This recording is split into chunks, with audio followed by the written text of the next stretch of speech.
We are going to turn the world upside down.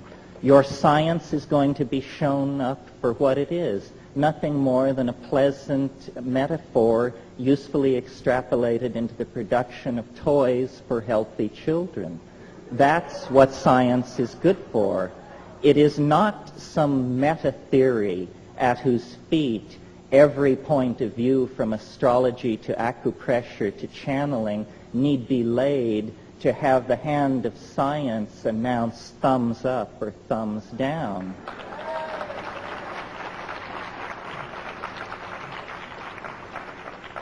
Now, there is another possibility which can be dovetailed into the first.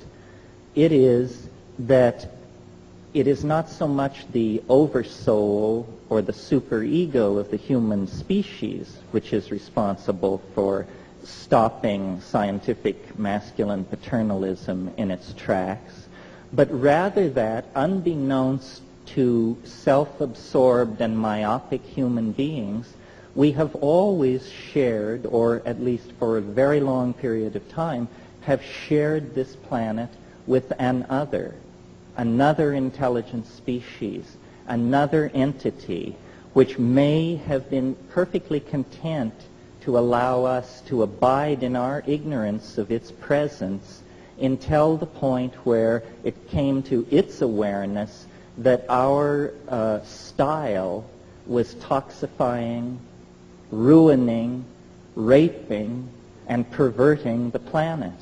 And at that point, this thing springs into action with similar end results as the previous scenario, the invocation of the superego. It's astonishing to me that in the 45 years that the UFO, are we being visited question has been kicked around, I have never seen in any UFO book or publication the suggestion made that if we believe we are being visited by organic, intelligent life forms from some other dimension or place in the galaxy, then we should very, very thoroughly examine the ecology of this planet for traces of its presence.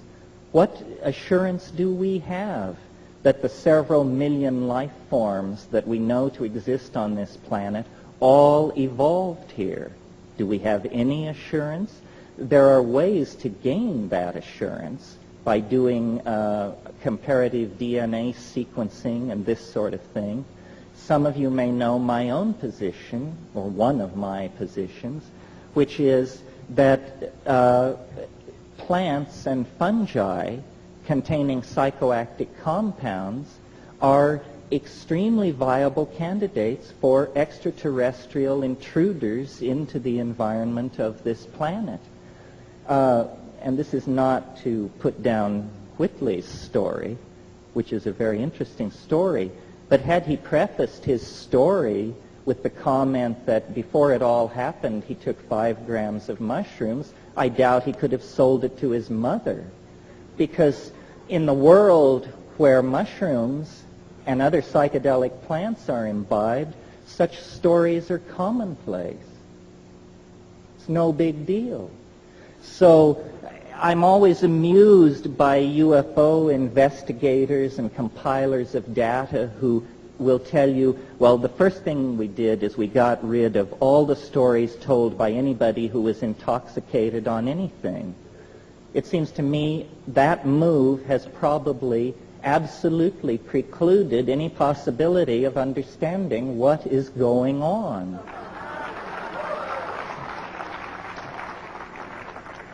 You see, culture is something that we wear like clothes. And we're very much at ease with culture. Our mind is very much at ease with culture. And we gather the language of a given culture around us. Culture is the mind unperturbed. When a shaman or an ecstatic visionary goes into the wilderness and through ordeal or yogic practice or breath control or the taking of a psychoactive substance perturbs the mind, then we see what the mind is out naked, undressed from the clothing of language and convention. That's why I've made this point over and over again.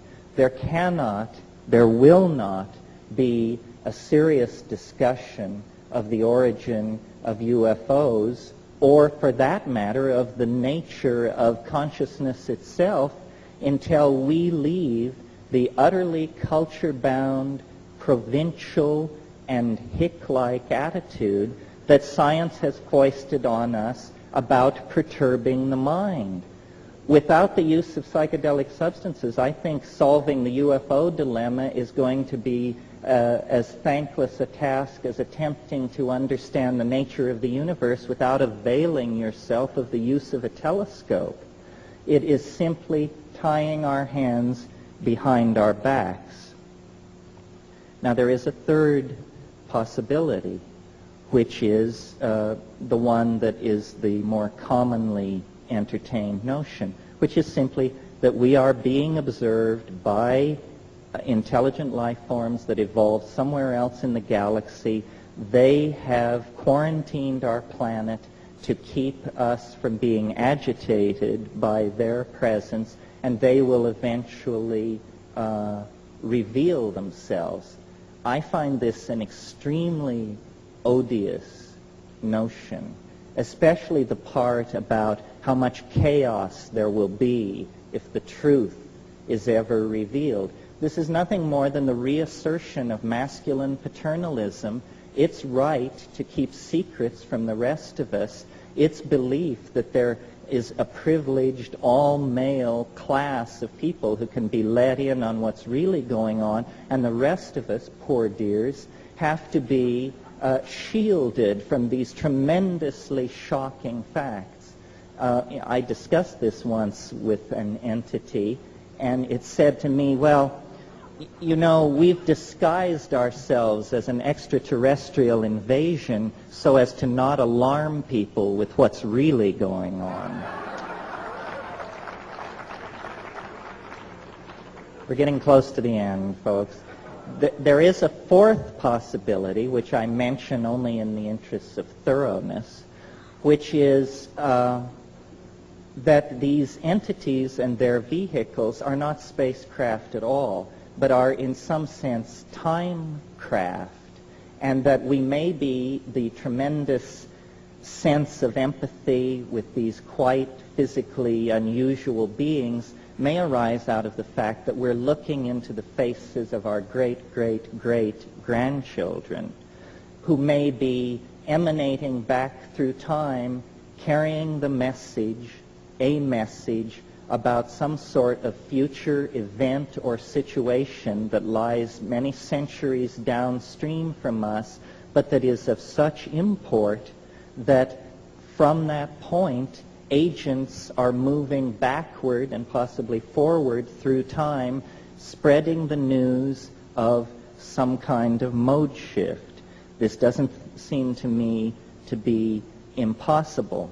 However, based on my own experience, which is what I think this thing really comes down to, because what we have in the UFO issue is an official position supported by scientists, whether they be Neanderthal right-wingers or doctrinaire Marxists or whatever, a conspiracy of consensus against the personal experiences of individual human beings, who are told, well, what you're saying happened to you can't have happened. You are insane, you are mentally ill, you are mistaken. So what we really have here is a political issue. Which do you believe? Your perceptions, memories, and expectations aided by your intellect, or some kind of utterly abstract, official, doctrinaire, sexist philosophy laid on from above? So I think really what the saucers do, if you accept their presence, is they empower us. They empower us to see science for the shell game that it is, to see the past 400 years of Western culture for the pathetic narrowing of the spectrum of allowable phenomena that it is, to the point where people think that if you can't bang on something with a hammer, it isn't real, which to me is just wild talk. I can't even imagine where that kind of thing is coming from. So I think, and I'll just leave you with this final thought, that in lieu of the repression, and it is a repression throughout this century, of legitimately available ways of exploring the modalities of consciousness, and by that I mean psychoactive compounds, the repression of those compounds and their use by science has created a neurotic energy dynamic in the mass psyche, and the mass psyche has begun to hallucinate because the destiny of human beings is to live in the imagination in the hands of the goddess. And wherever that thrust is impeded, psychopathy will result. There will be neurosis, there will be psychic epidemic, there will be confusion. So I believe that until we form a resolution to conduct an unfettered and mature exploration of the human psychology using all the tools available to us, that the skies of Earth will continue to be haunted by flying saucers. They will continue to be haunted by flying saucers and their denizens because they are symbols of our infantilism, of our sense of loss, of our incompleteness. And we can heal that breach by simply recognizing that the true mystery lies within us.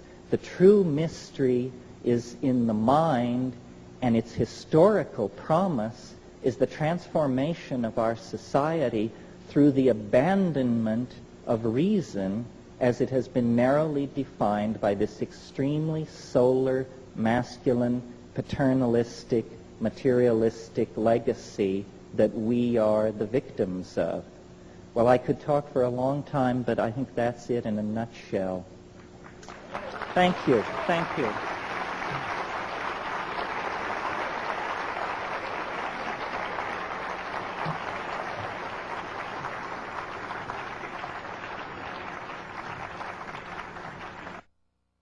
There were a couple of points I didn't cover. Before I get into that, though, I would like to thank and call attention to the magnificent accomplishment of Elise Agar and the Omega Foundation.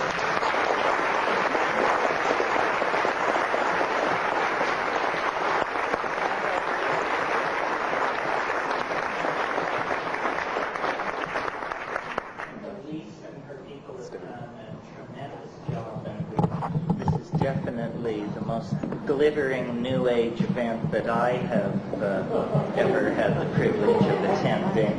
I said to someone, does the fact that the backdrops are beginning to look like the Russian Revolution mean we're making progress?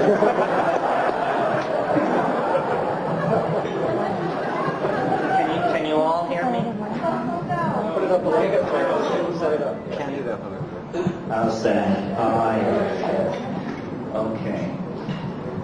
The area that I want to just spend a few minutes on tonight that I didn't touch on this afternoon is what then is to be done? Tolstoy's question. Once we reach this level of admitting the phenomenon, experiencing the phenomenon, trying to talk with each other about it, what is to be done? How are we to translate the message coming from the other side into a concrete reality that works for all of us? Or is that a good thing?